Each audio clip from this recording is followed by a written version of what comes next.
Assalamualaikum warahmatullahi wabarakatuh. Bertemu lagi dengan saya Fitra Satria Fajar Kusuma dalam materi matematika diskret. Kali ini kita akan membahas tentang bilangan bulat. Apa yang spesial dari bilangan bulat? Ya, jadi bilangan bulat itu adalah suatu bilangan yang tidak memiliki angka-angka desimal di belakangnya. Ya, nah, bilangan bulat bilangan yang tidak mempunyai pecahan desimal, misalnya 1, 21, 6, dan min 34.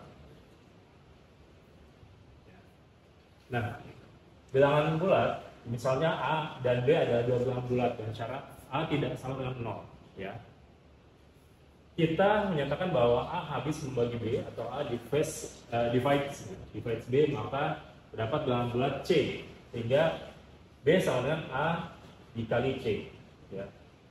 Notasinya si A membagi B jika B sama dengan A dikali C. Contohnya, simpelnya, kita kasih di sini angkanya 6, di sini angka 2, di sini angka 3. Ya. A itu misalnya ini 2, ini 3 ya. A itu tadi 2 akan bisa habis membagi B. Jika B sama dengan A dikali C. Maka elemen X, Z, dan A tidak sama dengan 0. Harusnya ini bukan X dan Z, tapi B dan C itu. B dibagi A, maka baginya juga kita dapatkan bilangan bulat. Ya, jadi intinya, contohnya nih, kalau angka 12 dibagi 4, maka dia 3, ini bilangan bulat. Ya, tapi kalau misalnya 13 dibagi dengan 4, ya, maka dia ada 3,25. Maka ini tidak disebut bilangan bulat. Intinya, bilangan bulat itu tidak bisa ada pecahannya.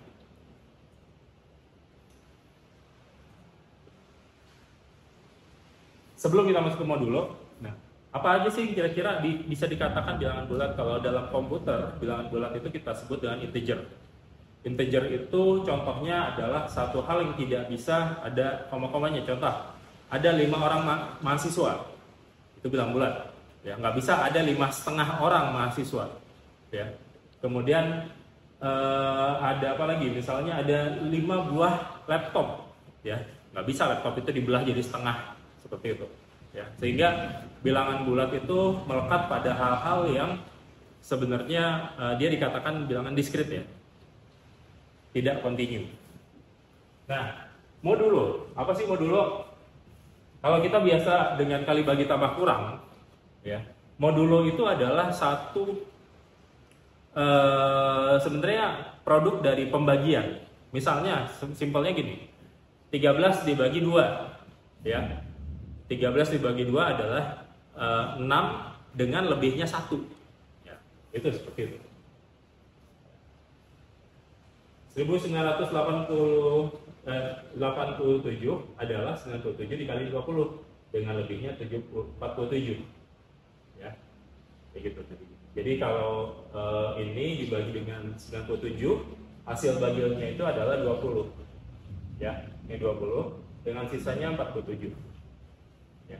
Jadi simpelnya gitu, modulo ada sisa bagian hasilnya proses.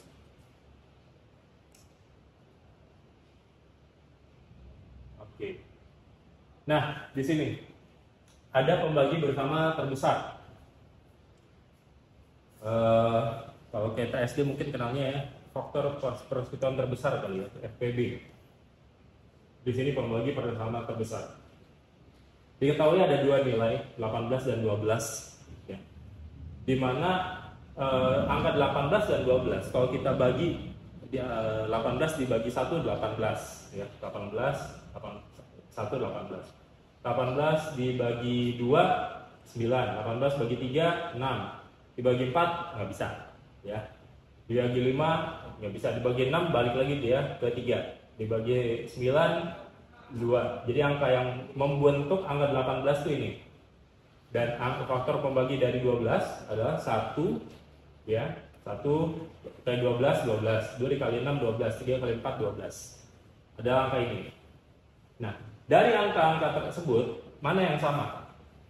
Dan yang terbesar itu adalah angka 6. Gitu.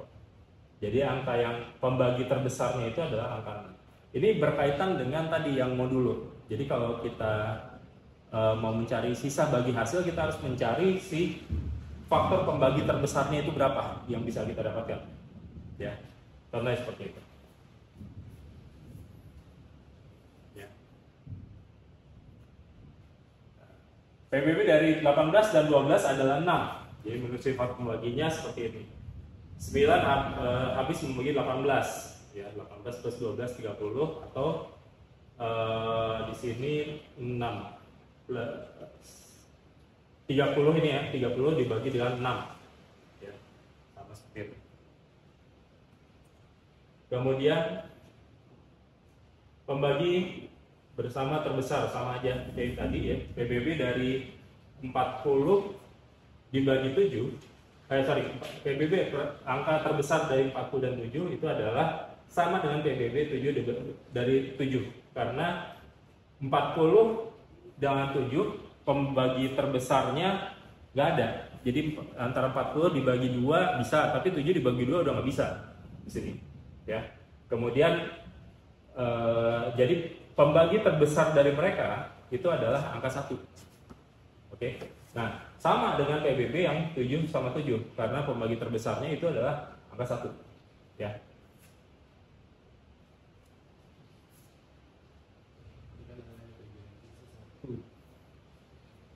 Oke. Teorema Euclidean. Sebenarnya ini juga mirip-mirip kita ngomongin menurut teorema PBB juga ya. Jadi ada suatu angka di mana angka itu adalah suatu nilai angka tertentu dikali dengan angka tertentu dengan menghasilkan ini hasil lebihannya seberapa. Ya. Jadi kalau nanti biasanya ketemu di matematik misalnya Y sama dengan AX dikali AX ditambah B misalnya. Dua bilangan bulat negatif Euclidean. Nah, oke. Jadi secara yang tadi kalau kita ngomong masalah teorema Euclidean dan kita kaitkan dengan algoritma ya, jika n 0 maka m adalah PBB m dan n. Ya. N itu adalah sisa bagi hasilnya nanti tambahan. Ya. Tapi jika tidak sama dengan 0 lanjutkan ke langkah kedua. Ya. Tentukan PBB dari 40 dan 16 menggunakan Euclidean. Ya. M-nya 40, N-nya 16 dulu nih. Ya, N itu nilai pembaginya. Maka 16 dipenuhi dengan syarat M lebih besar dari N. Ya, si M ini syaratnya lebih besar dari N. Gak bisa terbalik, nggak boleh. Oke, masukkan nilai N 16. Maka langkah kedua dikerjakan 40 dibagi 16. Ya.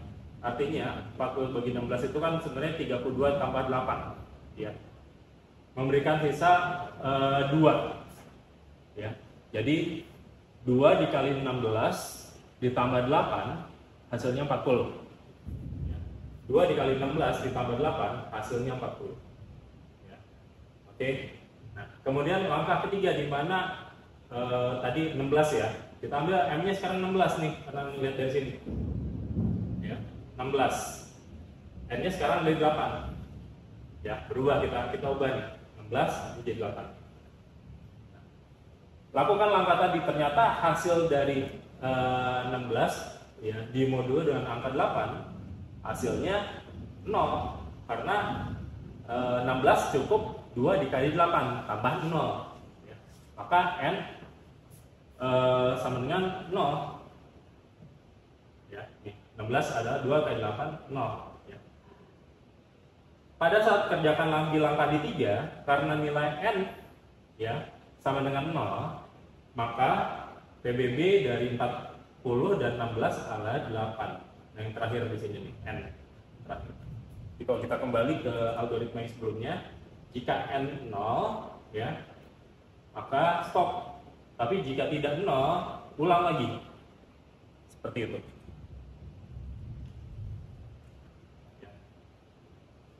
Sama juga algoritma modulo ya, 23 mod 5 sisanya 3, 27 mod 3 sisanya 0 ya. Karena 27 adalah 3 dikali 9 ditambah 0. Ini operator modulo mod bahasa ininya jadi mod ya. Oke, kita lewati, kita masuk ke ini aja, bilangan prima. Bilangan prima itu adalah bilangan yang habis dibagi dirinya sendiri atau angka 1. Jadi tidak banyak ya. Bilangan prima contohnya 2, 3, 5, 7, 11, 13. Itu adalah angka-angka bilangan prima. Dan bilangan prima ini adalah suatu bilangan yang dicari karena dia salah satu kunci untuk mengamankan dunia. Ya, dalam hal ini untuk penerapan kriptografi nanti. Ya. Nah, bilangan prima adalah bilangan ganjil kecuali 2, kecuali angka 2 ya. Komposit ya, bisa dibaca sendiri lah ya teorinya segala macamnya di sini. Oke. Jika n adalah bilangan komposit, maka n memiliki faktor prima yang lebih kecil atau sama dengan akar dari n. Apakah i 99 dan II 199 merupakan bilangan prima atau komposit? Penyelesaiannya, akarin dulu. Oh ternyata bilangan prima yang ini kurang dari akar dari 99 ya, 2, 3, 4, 5 karena 99 harus dibagi 3. Maka 99 adalah bilangan komposit masuknya ya. Karena dia sama dengan ya, kurang dari sama dengan ya. Nah, kemudian akar dari 211 ya, akarnya sekian. Dia dibandingkan dengan kurang dari sama dengan akar 211 adalah 2, 3, 4, 5, 7 dan lain sebagainya. Karena 211 tidak habis dibagi angka ini, maka ini adalah bilangan prima. Ya, ini dari bilangan prima. Kalau ini bukan bilangan prima. Oke. Tidak habis membagi 29. 3 tidak habis membagi 29. Ini dicoba ya, nanti apakah benar atau enggak. 7 habis membagi 29, habis enggak? Ya, 13 ke 29 ya. Intinya 29 itu dia merupakan bilangan prima sehingga dia cuma bisa dibagi sama bilangan dia sendiri ya. Oke, jadi dia habis dibagi sama dianya, sini adalah angka 1.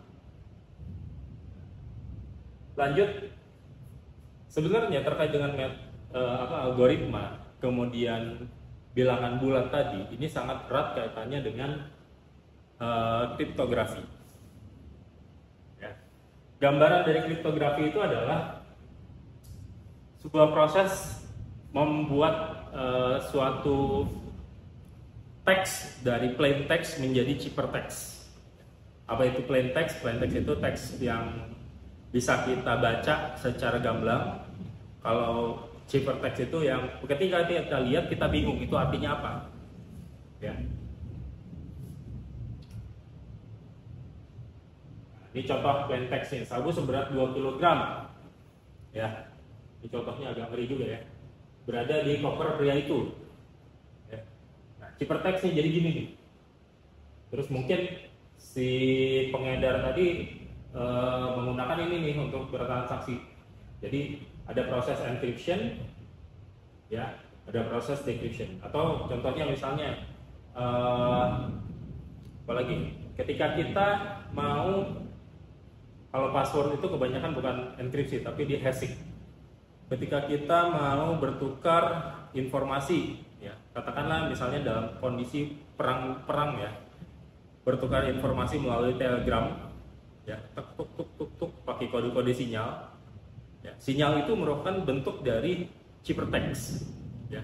Sedangkan nanti di sana lagi akan didekripsi untuk menjadi plain text kembali seperti itu. Itu sih contoh sederhana.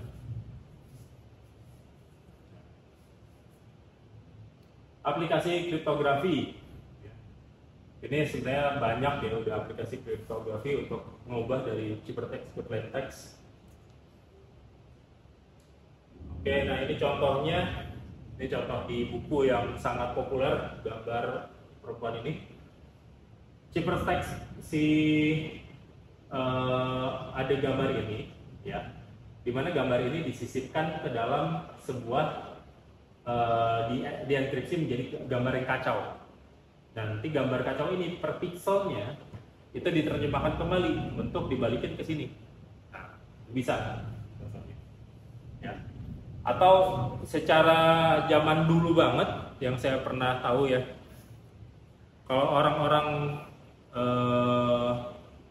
Romawi apa siapa gitu, kalau mereka ada satu pesan rahasia yang benar-benar bisa perlu makan waktu juga, dibotakin tuh prajuritnya, ditulis, terus berambut lagi. Nah ketika mau dibaca digundulin lagi. Nah itu juga bisa tuh, bentuk kuno ya dari kriptografi. Jadi E itu mengatakan enkripsi. Plain text dienkripsi menjadi cipher. Cipher text didekripsi menjadi plain text. Intinya kurang lebih kayak gitu. Inverse saja. Nah, plain textnya restricted. Cipher textnya jadi RTSIRTCDE. Ya. Mungkin ini caranya adalah, nah ini menggunakan sandi Julius Caesar ya. Dimana misalnya kita punya huruf A sampai Z, terus kita ambil di huruf D-nya. D-nya ini jadi A, pengganti huruf A. Ditarik sampai D lagi di sana. Harusnya sampai bukan D ya. A, B, C, D, E, F, G, H, I, J, K, L, M, N, O, P, I, R, S, T, U, V, W, X, Y, Z. Dia harusnya sampainya ke C. Ya, sampai ke C. Nggak ada di sini D-nya lagi. Ya, jadi A menggantikan huruf D misalnya seperti ini. Ya.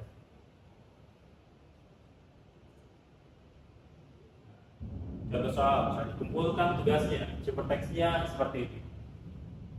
Ya. Oke. Nah, ada juga algoritma cipher text, algoritma kriptografi yang sudah lebih advance, misalnya RSA, Weaver, Samir, Adotman. Ini matematikawan yang mereka penemunya ya. RSA ini sangat digunakan ya, sampai saat ini juga masih digunakan. Dia ada yang namanya kunci public dan ada namanya kunci private ya. Kunci public itu untuk enkripsi, private itu untuk dekripsinya. Jadi yang mendekripsi si pesan tadi tidak bisa sembarangan orang karena dia dimiliki oleh private aja. Fungsi hash. Sekarang kita akan bahas fungsi hash, di mana fungsi hash bertujuan untuk pengamatan memori, tujuan pengaksesan data dengan cepat. Ya. Sebenarnya dalam fungsi lain, fungsi hash itu adalah kayak encryption one way encryption yang digunakan untuk challenge atau tantangan, angka-angka tantangan yang membuktikan bahwa suatu data ini valid atau benar. Ya, kita bahas di sini fungsi hash. Kalau untuk ke memori. Ya. Jadi kita punya di sini ada 11 sel ya. 1 2 3 0 sampai ke 10. Di sini ada 11 ya. 0 sampai 10. Nah, dengan 11 sel kita misalnya punya angka masing-masing 15, 588, 32, 132, 102 dan 5. Nah, coba tempatkan angka-angka tadi di tempat yang seharusnya. 15 ditempatkan di mode 11. Hasilnya 4, dia akan ditaruh di sini. 588 mod 11, sisa hasilnya itu ada 8. Ya. Jadi kan 550 ditambah 8, ya.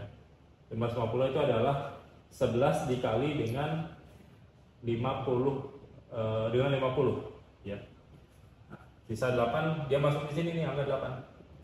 32 ya, kalau 11 berarti sisanya itu adalah 10. Ya. 10 ada di sini 32. Dan seterusnya. Di sini ada 132 berarti di 0.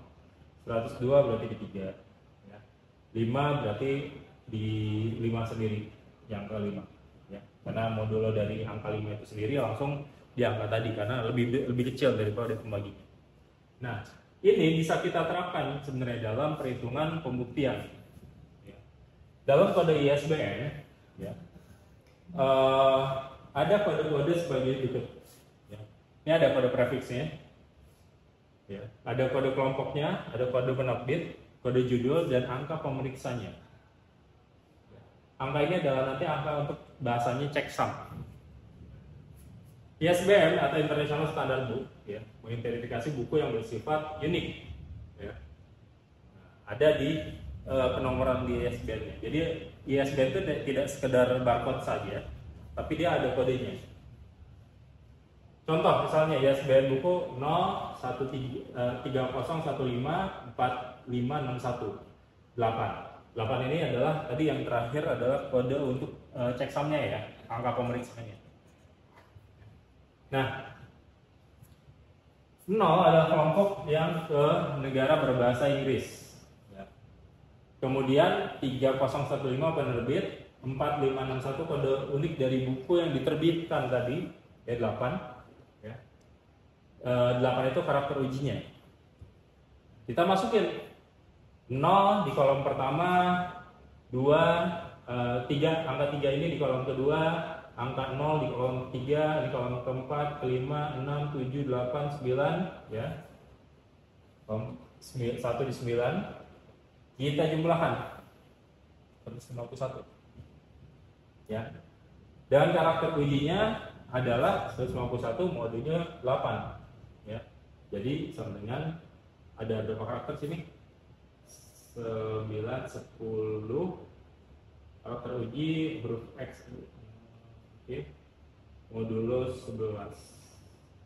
Oke, jadi dari sini kita dapetin bahwa ternyata si ISBN ini pakai kode modulus sebenarnya di angka 11 ya. 151 dibagi modulus 11, sisa hasil baginya ada 8. 8 inilah yang nanti akan dicocokkan dengan angka ini. Ya. Seperti itu. Jadi kode untuk ISBN penggunaan modulnya di angka 11 tadi. Ya. Oke, itu mungkin untuk pertemuan terkait dengan bilangan bulat dan turunan-turunannya. Ya, jadi penerapan bilangan bulat ini sangat banyak dan khususnya untuk dalam dunia IT ya. Dunia IT banyak sekali bilangan-bilangan bulat yang atau bahasanya ada discrete ya, yang sangat berpengaruh dan hal ini sangat diterapkan pada khususnya ke keamanan sistem ya, seperti itu. Dan sebenarnya kalau kita berbicara masalah IT atau dunia digital ada dunia yang discrete, bukan dunia yang continuous. Baik, itu yang bisa saya berikan terkait dengan bilangan bulat. Terima kasih atas perhatiannya ya.